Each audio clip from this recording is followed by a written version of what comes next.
CBSE class 10 Hindi व्याकरण का एक बहुत ही महत्वपूर्ण चैप्टर रस आज हम लोग पढ़ने वाले हैं। इस चैप्टर से आप लोगों के बोर्ड एग्जाम्स में 4 मार्क्स का क्वेश्चन आता है। आइदर आप लोगों को बोला जाएगा, कोई एक पोयम का दोहा दे दिया जाएगा या कुछ पोयम का लाइंस दे दिया जाएगा या कोई मूवी का सॉन्ग दे दिया जाएगा और आपको बोला जाएगा कि उन पंक्तियों में कौन सा रस है, उसको पहचानिए। हो सकता है एक एक मार्क्स करके 4 क्वेश्चन इसी प्रकार का रहे या फिर 2 क्वेश्चन मिनिमम रहेगा जहां पे आपको रस को पहचानना है और बाकी 2 रस के अलग अलग भेदों का किसी भी एक का डेफिनेशन पूछ सकता है। तो 4 मार्क्स का क्वेश्चन आता है। उससे ज्यादा इंपॉर्टेंट बात यह है कि रस आप लोगों को पता होना इसलिए भी जरूरी है क्योंकि क्लास 11 एंड 12 में आप लोग यदि हिंदी लेंगे तो उसमें रस का बाकी सारा पोर्शंस बहुत इंपॉर्टेंट रोल प्ले करेगा। एंड अभी यदि आप लोग इस चैप्टर को अच्छे से नहीं कवर करेंगे तो बाद में काफी समस्या हो। तो स्टार्ट करते हैं without wasting any more time. रस क्या होता है उसको पहले हम लोग समझेंगे। तो जैसा कि आप लोग देख पा रहे हैं मेरे द्वारा लिखा हुआ है कि वह आनंद जो श्रोता और पाठकों को आत्म विभोर कर देता है, जिसे वो अनुभव तो करता है पर वाणी से पूर्णता कह नहीं सकता। हम लोग कोई कविता पढ़ते हैं या कोई दोहा पढ़ते हैं या कोई गाना सुनते हैं तो उसका जो लिरिक्स होता है, चाहे वो कविता का हो, चाहे किसी दोहा का हो या किसी संगीत का हो, वो लिरिक्स हम लोग बहुत गौर करते हैं और उसके लिरिक्स को सुन करके एक अनुभूति होता है, एक फीलिंग ग्रो होता है, एक अंदर में भाव उत्पन्न होता है। उस भाव को हम लोग महसूस कर पाते हैं मगर उसे हम लोग कह करके व्यक्त नहीं कर सकते, उसे हम लोग पूर्णता कह नहीं पाते। जैसे ऐसे कई सारे सॉन्ग होते हैं, ऐसे कई सारे संगीत होती हैं, गीत होती हैं जिसे सुनने के बाद हम लोग बहुत ही मोटिवेटेड फील करते हैं, बहुत ही एनकरेज्ड फील करते हैं। सिमिलरली कुछ कुछ ऐसा सॉन्ग होता है जिसे सुन करके हम लोग काफी इमोशनल हो जाते हैं, काफी सैड हो जाते हैं और रोना भी शुरू कर देते हैं। इसीलिए उसे सैड सॉन्ग्स कहा जाता है। सॉन्ग्स का क्लासिफिकेशंस होता है, एक होता है रोमांटिक सॉन्ग्स, एक होता है सैड सॉन्ग्स, एक होता है रॉक म्यूजिक। तो ये सैड सॉन्ग क्या हो गया, जिस संगीत को सुनने के बाद हमारे अंदर की जो भावनाएं हैं वो बहुत ही दुखी, मतलब हम लोग बहुत सैड फील करते हैं। तो ये सब जो लिरिक्स या फिर ये सब जो सॉन्ग या कविता पढ़ करके हमारे अंदर जो भावनाएं उत्पन्न होती हैं, हम लोग उस भावनाओं को बोल करके व्यक्त नहीं कर पाते हैं मगर उसे जब पहचान देते हैं तो हम लोग उसे कहते हैं रस। कोई कविता पढ़ रहे हैं, उस कविता से आपको बहुत मोटिवेशन मिल रहा है तो वो भी एक रस हुआ, उस कविता का काव्य रस हुआ जिसको काव्य रस कहा जाता है। इसीलिए यहाँ पे लिखा हुआ है कि काव्य से जिस आनंद की अनुभूति होती है वो रस है। कविता पढ़ने के बाद जो आनंद हम लोग को मिलता है उस आनंद को रस कहा जाता है। अब कुछ रस के बारे में इंपॉर्टेंट पॉइंट्स।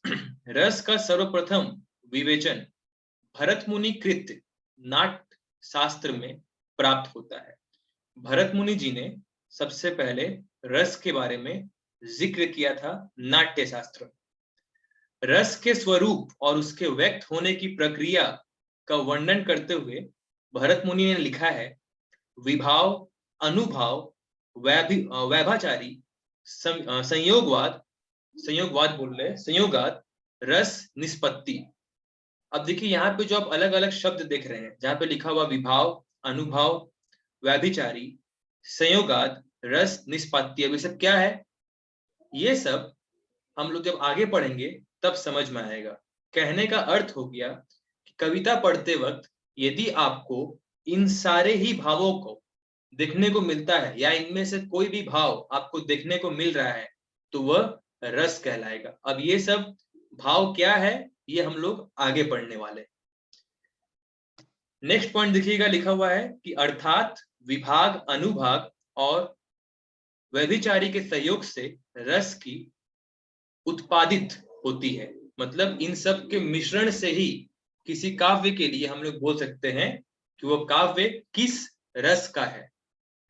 भरत मुनि ने यह भी लिखा है कि स्थायी भाव से ही विभाव, संचारी भाव और अनुभाव के संयोग से रस रूप में परिणित होता है। स्थायी भाव क्या होता है इसका अर्थ समझिएगा। स्थायी भाव, स्थायी का अर्थ होता है जो अपनी जगह टिका हुआ है, जो अपनी जगह टिका हुआ है। और भाव क्या होता है? इमोशंस। हम सब के अंदर इमोशंस होता है। इमोशंस कई तरह के होते हैं। समय आने पर या जैसा माहौल रहता है उसके अनुसार हमारे इमोशंस व्यक्त होते हैं। आप यदि कोई पैट्रियोटिक सॉन्ग सुनते हैं तो आपके अंदर देशभक्ति वाला इमोशन उजागर होता है। आप यदि कोई प्यार मोहब्बत में है और रोमांटिक सॉन्ग सुन रहे हैं तो आपके अंदर प्यार वाला फीलिंग ग्रो होता है। सिमिलरली यदि आप दुखी है और आप कोई सैड सॉन्ग सुन रहे हैं अरिजीत सिंह का या किशोर कुमार का तो आप रोना भी शुरू कर सकते हैं। ये जितना भी सब भाव है ये भाव हमारे शरीर के अंदर स्थायी रूप में मौजूद होते हैं।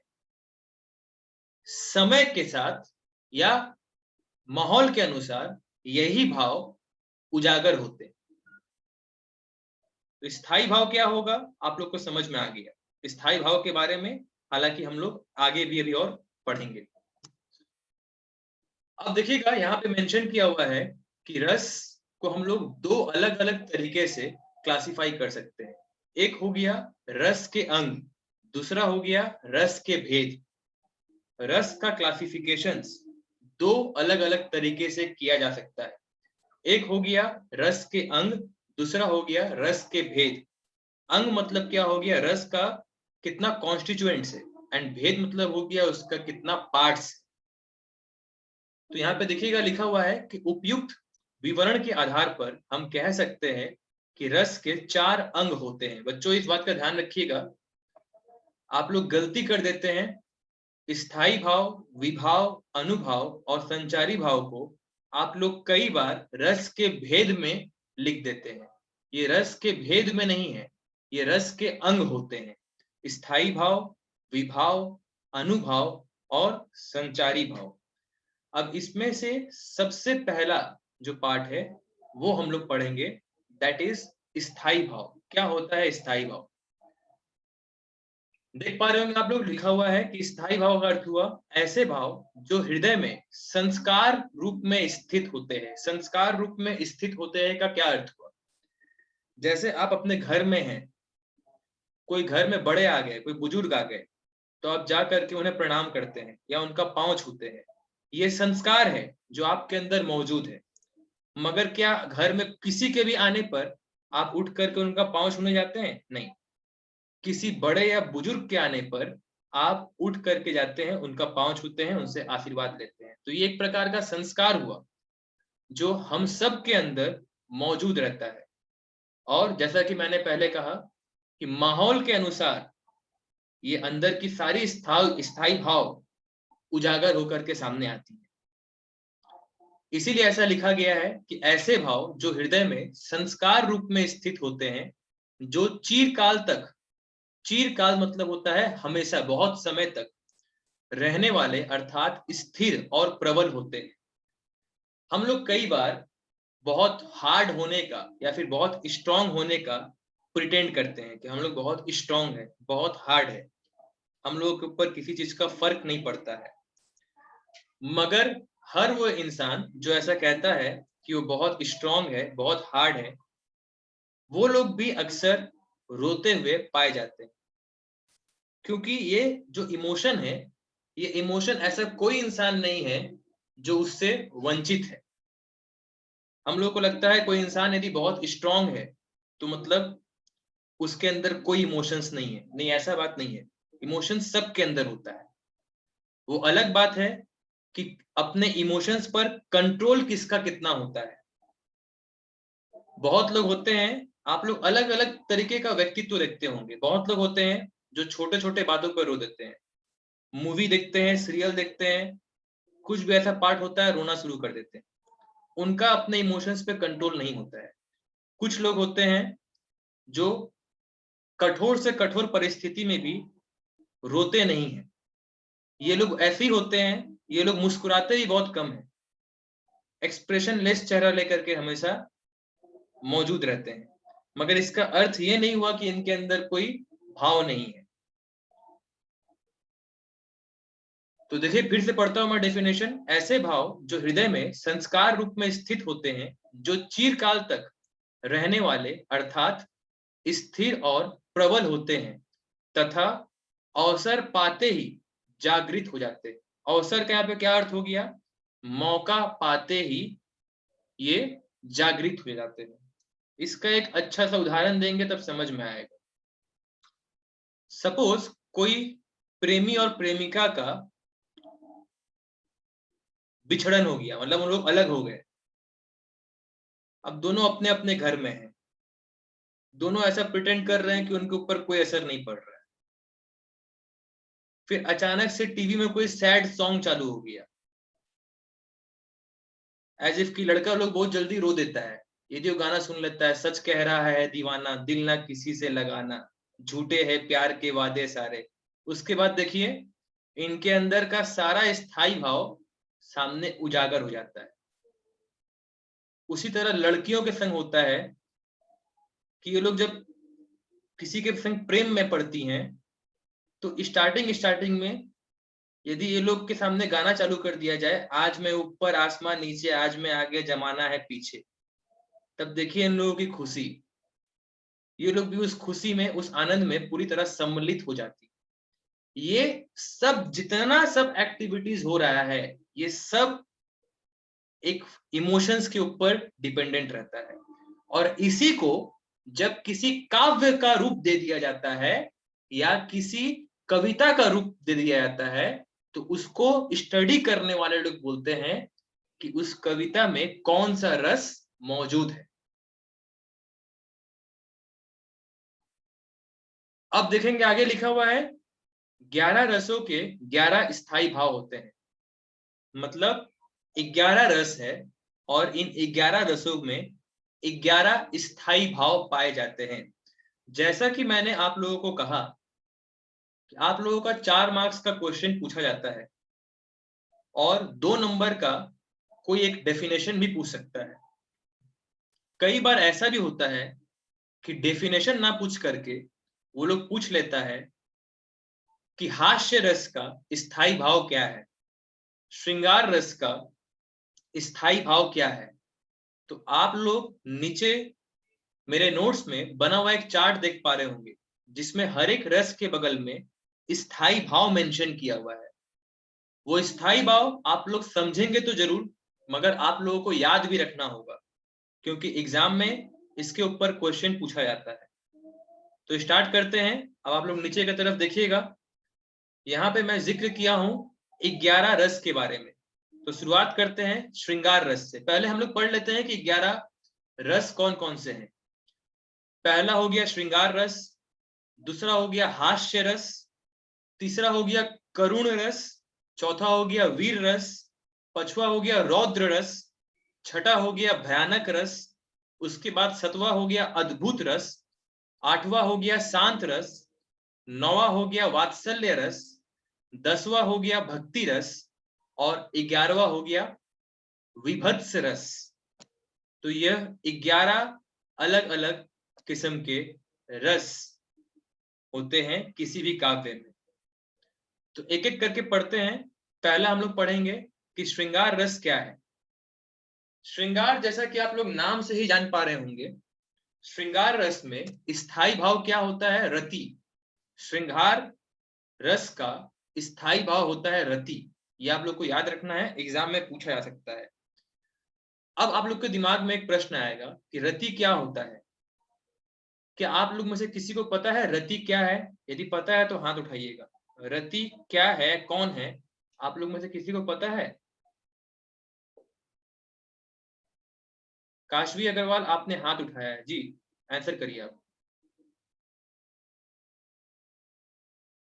अच्छा, 1 सेकंड रुकिएगा।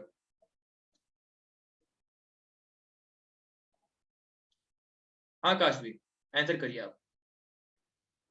रति का अर्थ होता है प्रेम या प्यार। ये कहीं पढ़ी हो कि अपने तरफ से अनुमान लगा रही हो? पढ़ा हुआ है। रति एक मनुष्य, मतलब एक कैरेक्टर भी है, मैं उसके बारे में जानना चाहूंगा। उसके बारे में कोई बता सकता है? हाँ विधि पोद्दार, आप भी हाथ उठा रही हैं, बोलिए। सर वो प्रेम और प्यार के भगवान होंगे। उनको कामदेव कहा जाता है। उनको जो तुम बोल रही हो कामदेव हो गए, प्रेम और प्यार के भगवान। चलिए मैं आप लोग को बताता हूं रति कौन है। देवराज इंद्र, आप लोग को पता होगा, बचपन में सुने होंगे या कई सीरियल में देखे होंगे। देवराज इंद्र की बहुत सारी अप्सराएं हैं। उनकी सबसे सुंदर जो अप्सरा है उसी का नाम रति है। ये ध्यान रखिएगा आप लोग, उनकी जो सबसे सुंदर अप्सरा है उसका नाम रति है।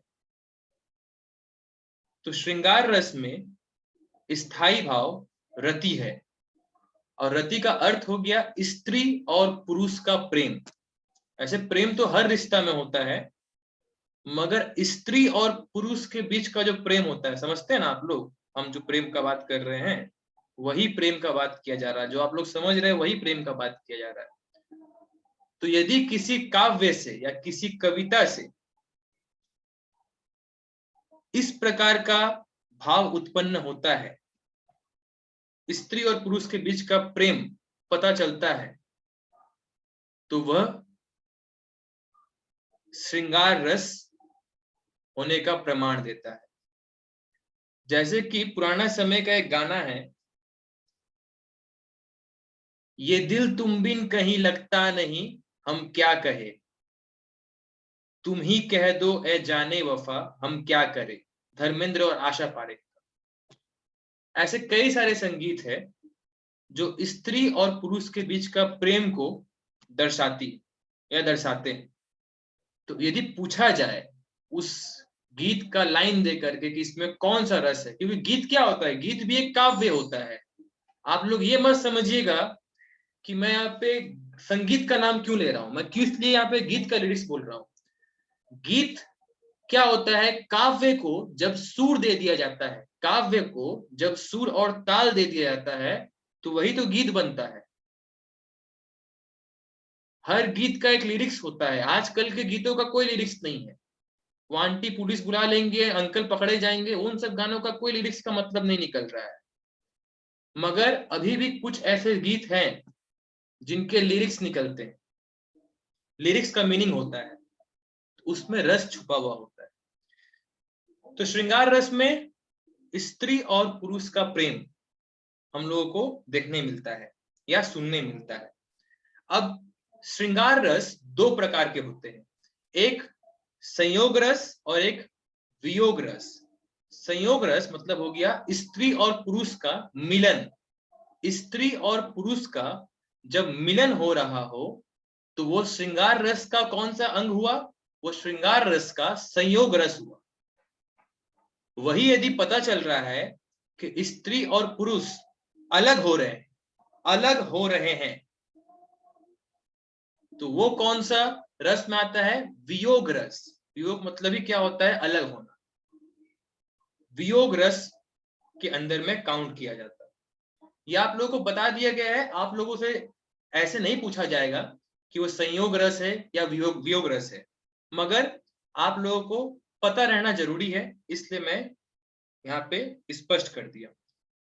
तो कोई भी कविता से, वापस से रिपीट कर रहा हूं, कोई भी काव्य में यदि स्त्री और पुरुष के प्रेम का पता चल रहा हो, जैसे कि आंखों में तेरी अजब सी अदाएं हैं, या फिर मैं अगर कहूं तुम सा हंसी कायनात में ना होगा कोई, तारीफ ये भी सच है कि मुमकिन नहीं। तो जो भी है इसका जो गाना का लिरिक्स है, इस तरीके का लिरिक्स मिल गया तो समझ जाइए स्त्री और पुरुष के प्रेम का जिक्र किया जा रहा है और वो श्रृंगार रस में आता है।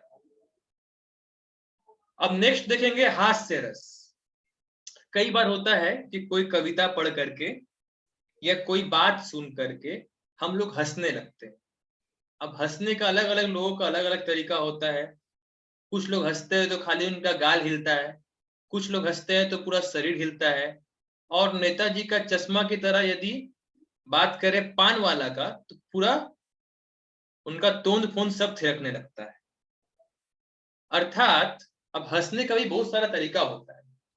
कुछ लोग हाथ उठा करके हंसते हैं, कुछ लोग हिल हिल के हंसते हैं, हंसते हंसते। सब कहने का अर्थ हो गया, कोई भी कविता आप पढ़िए या कोई भी ऐसा बात सुनिए जिससे आपको हंसी आ रहा हो तो उसमें हास्य रस होगा। कपिल शर्मा में जितना सब आप डायलॉग डिलीवरी सुनते हैं कॉमेडी वाला, सब सुन करके हंसी आता है, सब हास्य रस से भरा हुआ है। ठीक है, यहाँ पे इसलिए लिखा हुआ है हास्य रस में हास, वाणी या अंगों में उत्पन्न उल्लास। उल्लास मतलब होता है खुशी।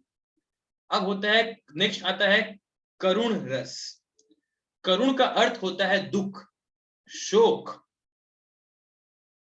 अब प्रिय के वियोग या हानि के कारण उत्पन्न व्याकुलता। बच्चों ध्यान दीजिएगा, यहां आप लोग कंफ्यूज हो जाइएगा थोड़ा सा। करुण रस और श्रृंगार रस में आप लोग कंफ्यूज हो जाते हैं। यहां पे क्या बोला जा रहा है करुण रस में कि प्रिय के वियोग मतलब प्रिय से बिछड़ जाने का जो वियोग होता है, जो दुख होता है, वह करुण रस में आएगा। तो आप लोगों के दिमाग में क्वेश्चन आएगा कि सर अभी तो आप बोले कि श्रृंगार रस में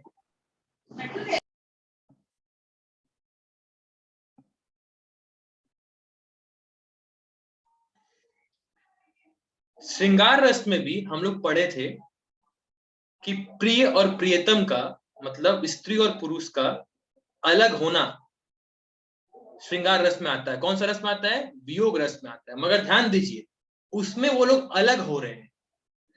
करुण रस में क्या होता है कि यदि आपके प्रिय का डेथ हो जा रहा है, यदि उनकी मृत्यु हो जा रही है, तब वो करुण रस में आ रहा है। इसीलिए देखिएगा मैंने बगल में मेंशन कर दिया है डेथ, ताकि आप लोगों के दिमाग में रहे। यदि आप कोई ऐसी पंक्तियां पढ़ रहे हैं या कोई ऐसी संगीत सुन रहे हैं, ऐसे गीत सुन रहे हैं जिससे पता चल रहा है कि स्त्री या पुरुष में किसी एक जन का मृत्यु हो गया है, तो वो आपका करुण रस में आएगा। मृत्यु हो जाने के कारण जो एक दुख उत्पन्न होता है वह करुण रस है। और यदि सिर्फ अलग हुए हैं तो अलग हुए हैं तो जिंदा तो है ना, उनका चांसेस है कि वापस वो आ जाएंगे, उम्मीद रहता है ना, वापस आ जाएंगे तो क्या होगा, वापस श्रृंगार रस हो जाएगा, है ना। फिर गाना चलेगा, सजदे किए हैं लाखों लाखे लाखों दुआएं मांगी, पाया है मैंने फिर तुझे, है ना। तो पैचअप सॉन्ग चलने लगेगा। हाँ, अब वैसे जैसे एक गाना चलेगा, आज मैंने ब्रेकअप की पार्टी रख ली है।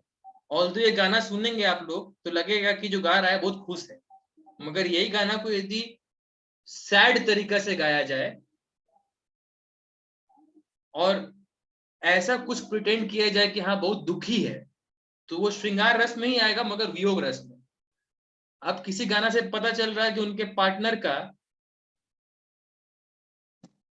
सिलेबस कंप्लीट हो गया है, तब वो किस में आएगा, वो आएगा आपका करुण रस में। अभी फिलहाल याद नहीं आ रहा है कोई ऐसा गाना जिसमें पार्टनर का डेथ हो गया हो, वरना उसका उदाहरण दे दिए होते। चलिए अब नेक्स्ट है वीर रस। नाम से समझ में आ रहा होगा, इसमें स्थायी भाव क्या होता है, उत्साह।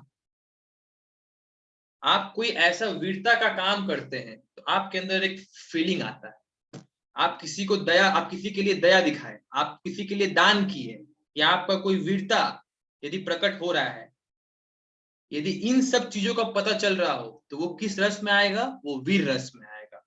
जैसे खूब लड़ी मर्दानी वो तो झांसी वाली रानी थी, मतलब क्या, लक्ष्मीबाई की वीरता का उल्लेख किया गया है, तो वो वीर रस में आता है। महाराणा प्रताप का कोई कविता है, उनकी वीरता को दिखाया जा रहा है, तो वो वीर रस में आएगा। अब नेक्स्ट देखेंगे रौद्र रस। ये भी बहुत महत्वपूर्ण है। रौद्र का अर्थ ही होता है क्रोध, गुस्सा। तो रौद्र रस में क्या है, जहां किसी चीज को देखने या सुनने के कारण बहुत गुस्सा आ जाए, या किसी कविता को पढ़ करके पता चल रहा हो कि यहाँ पे सामने वाला इंसान, कविता जिसके ऊपर है, वो क्रोधित हो गया है या क्रोध में है, तो वो, यदि पूछा जाए कौन सा रस में आता है, तो वो रौद्र रस में आता है। जैसे आप लोग मेरा होमवर्क नहीं करके देते हैं टाइम पे, आप लोग अच्छे बच्चे हैं, करके दे देते हैं, मगर जब होमवर्क करके नहीं देते हैं तो एक गुस्सा आता है, और आप लोगों को उस वक्त हम जो भी बोलते हैं, यदि पूछा जाए कि उसमें कौन सा रस है, तो वो रौद्र रस रहता है, गुस्सा का उसमें अनुभूति रहता है। अब रौद्र रस के बाद स्थायी भाव के जो बाकी 6 पार्ट बचे हुए हैं, ये हम लोग नेक्स्ट सेशन में करेंगे, क्योंकि इस सेशन के एंड होने में मात्र 3 मिनट बचा हुआ है। तो नेक्स्ट सेशन में ज्वाइन करिए, हम लोग बाकी का 6 पोर्शंस कंप्लीट करेंगे।